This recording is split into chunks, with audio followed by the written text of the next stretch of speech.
Tom Wamsgans from Succession, to me, is the perfect personification of Ragnar Lothbrok's legendary quote from Vikings, "Power is only given to those who are willing to lower themselves to pick it up." I find Tom's ending in Succession the most interesting and thematically meaningful out of all the characters because of what it says about him. So for a quick recap, after Shiv decides to vote to sell the company to Lucas Matson at the end of the final episode, Gojo acquires Waystar Royco, and Matson names Tom as the new CEO of the family company. And a lot of people think that Tom being named as the new CEO of Waystar Royco means that he won the game of Succession, that he triumphed against inconceivable odds and emerged victorious in the battle for the throne and was crowned the new CEO of Waystar Royco as a reward. But to categorize the characters in terms of winners and losers, I think misses the entire point of the series in my opinion. Sure, Tom gets named as the new CEO of Waystar Royco, but it is essentially just a title. See, Tom as a character throughout his life has only gotten as far as he's gotten by approximating himself to those in power. Like Shiv told Tom in their major fight during the final season, Tom is servile and spineless. So spineless, in fact, that he was willing to take the fall for the cruise ship scandal and literally put himself in prison just to prove his loyalty to Logan,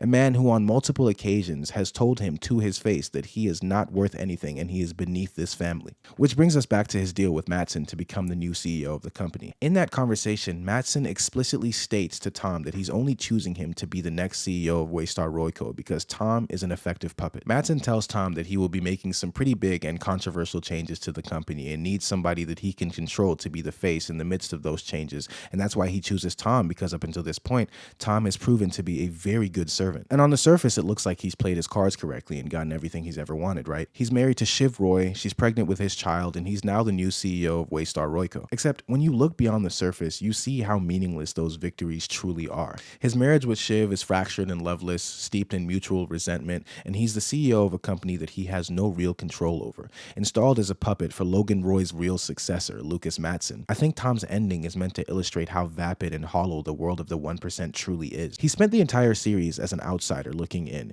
the only one not born with obscene wealth like the rest of the Roys, and he's been looked down for it constantly by everyone. And so he overcompensates, selling every part of himself to Logan and Kendall and Lucas Matson in hopes that one day he'll prevail and it'll all be worth the loss of his dignity and the loss of his spine. And in the spirit of Shakespeare, what better ending is there for a character who snaked and groveled his way to the throne than for him to receive a hollow crown in an empty kingdom?